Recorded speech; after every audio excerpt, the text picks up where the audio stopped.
March 21, 2017. Vilnius, Lithuania. A 48-year-old man steps out of his Mercedes in front of a coffee shop. He's wearing an expensive watch, Italian shoes, and a smile that says he's already won. What he doesn't know is that FBI agents have been watching him for 18 months. What he doesn't know is that Google's forensic accountants finally found the needle in a $100 million haystack. What he doesn't know is that in exactly 14 minutes, Lithuanian police will slam him face first into the hood of that Mercedes, and he just pulled off the largest phone-based heist in human history. Here's what makes this insane. He didn't hack a single computer. He didn't write a line of code. He didn't bribe an insider or blackmail an executive. He picked up a phone, pretended to be someone else, and convinced Google and Facebook, two of the most sophisticated technology companies on Earth, to wire him over $100 million. Not 100,000. 100 million, and for nearly 3 years, nobody noticed. Think about that. Google employs some of the smartest engineers alive. Facebook processes billions of transactions daily. They have security teams, fraud detection algorithms, multi-layer verification systems. They have everything. Evaldas Rimasauskas had an idea, a laptop, and apparently zero fear. The money flowed from Silicon Valley to bank accounts in Latvia, or from Latvia to Cyprus, from Cyprus to accounts scattered across Eastern Europe and Asia. By the time anyone realized what happened, the trail was cold, and Evaldas was living large in Vilnius, buying property, driving luxury cars, acting like a man with nothing to hide. How did one Lithuanian man outsmart the world's most valuable tech companies? Using nothing but phone calls and fake invoices? How did he stay invisible for 3 years, stealing 9 figures? And how did a single overlooked detail bring everything down? If you're the kind of person who loves watching someone beat the system at its own game, and then watching the system catch up, you're in the right place. Make sure you're subscribed, because this story is about to get wild. To understand how Evaldas pulled this off, we need to go back to where he learned that the easiest locks to pick are the ones inside people's heads. Vilnius, 1990.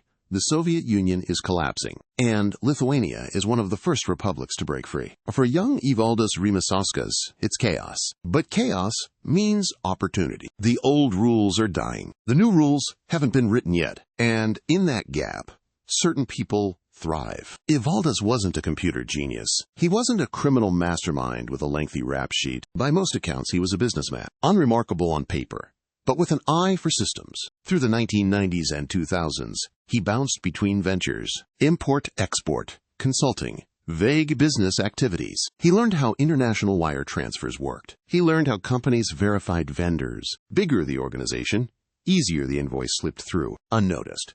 Most importantly, humans are the weakest link. You can build the most sophisticated encryption on Earth. The only thing needed is a human. You can hire the best engineers, install the most advanced firewalls. But somewhere in your organization, there's an accounts payable clerk who processes 200 invoices a week. They're overworked. They're undertrained. And when a legitimate-looking email shows up from a vendor they've heard of, asking for payment on services already rendered, they pay it. Nobody teaches you to question invoices from established vendors. Nobody rewards you for slowing down the payment process. The entire system is built on trust and speed. Evaldas saw that gap, and he spent years figuring out exactly how to exploit it. By 2013, he'd identified his targets, not small companies, not medium businesses. He wanted the biggest fish in the ocean. Google, Facebook, combined market cap, over $1 trillion. Combined accounting oversight, apparently not good enough. The question wasn't whether he could trick them. The question was how to make the trick invisible. He found his answer in Taiwan, and in a company called Quanta Computer. Quanta Computer is one of the largest electronics manufacturers. They build laptops, servers, data center equipment, and they have one very important characteristic. They actually do business with Google and Facebook. This is the genius of what Evaldas designed. He wasn't pretending to be some random company demanding payment. He was impersonating a real vendor that these tech giants actually owed money to for services actually rendered. The invoices wouldn't seem suspicious. They'd seem routine. In early 2013, Evaldas registered a company in Latvia. The company's name? Quanta Computer. Not similar to, the exact same name. This is completely legal. You can register a company with any name you want, as long as it's not trademarked in that specific jurisdiction. The real Quanta Computer is based in in Taiwan. They didn't trademark their name in Latvia. Why would they? Evaldas opened bank accounts in Latvia and Cyprus for his fake Quanta computer. He created email addresses that looked almost identical, off by a single letter or using a different domain. Then he started his research. He needed to know who at Google handled Quanta payments. He needed invoice templates, contract references, project codes. He needed to know the names of executives at both companies. He needed to sound exactly like the real Quanta computer. How did he get this information? The unsealed court documents don't say exactly. Investigators believe social engineering phone calls, public records, LinkedIn research, and possibly compromised email accounts. By mid-2013, Evaldas Rimasauskas had assembled a complete playbook. He had fake letterhead, fake contracts, fake invoices with real project codes. He had email addresses that would pass a casual inspection. He had bank accounts waiting to receive funds. He also had the audacity to believe he could steal from Google and Facebook and never get caught. In August 2013, he sent his first invoice, and someone at Facebook paid it. Here's how the scam worked. Pay attention, because the simplicity is what makes it terrifying. Step 1. Evaldas sends an email that appears to come from Quanta Computer, referencing a legitimate project. Step 2. A follow-up email arrives with an invoice attached. The invoice looks perfect. It references real project codes, real amounts, real timelines. It's processed every day. Step 3. Someone in accounting reviews the invoice. Everything checks out. They've heard of Quanta Computer. They've paid Quanta before. The invoice format looks right. The amount seems reasonable for server equipment. Step 4. They initiate a wire transfer. Money flows from Facebook's account to a Latvian bank account, Quanta Computer. Within hours, Evaldas moves the money. Latvia to Cyprus, Cyprus to Estonia, Estonia to Hong Kong. The money has bounced through half a dozen countries. He waits. Weeks pass.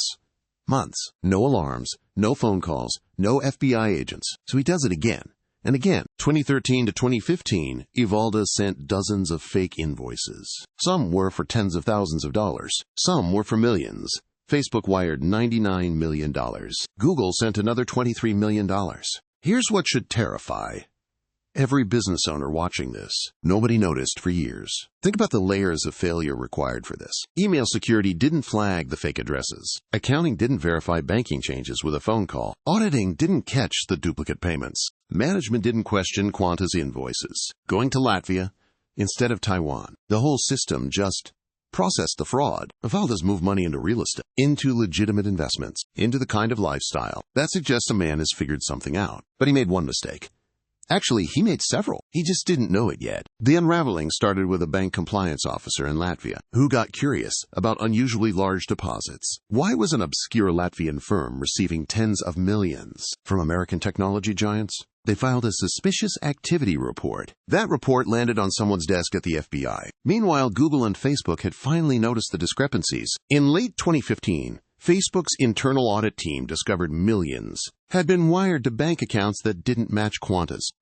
Official payment details. A quick phone call confirmed what they'd feared. Those invoices weren't from Quanta. They'd been robbed. Google's investigation followed. Same pattern. Same fake company. Same bank accounts in Latvia. The FBI assembled a joint investigation. Following the money was surprisingly straightforward. Evaldas hadn't been as careful as he thought. Living openly in Vilnius.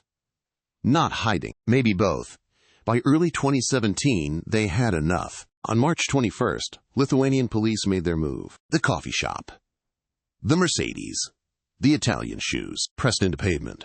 Evaldas was arrested on fraud charges. The United States immediately requested extradition. But here's where it gets complicated. Lithuania isn't quick to extradite citizens. The legal battle dragged for 2 years. Evaldas fought every motion, delayed every hearing, challenged every piece of evidence. For a while, it seemed like he might actually escape consequences. Then, in 2019, Lithuania approved the extradition. Evaldas Rimasauskas was flown to New York to face federal charges. The man who'd stolen $100 million with phone calls and emails was finally standing in an American courtroom. The question was, what would happen next? If you're watching this far, you're exactly the kind of person who should be subscribed. We cover stories like this every week. People who beat the system and what happens when the system beats back. Hit subscribe so you don't miss any of them. August 2019.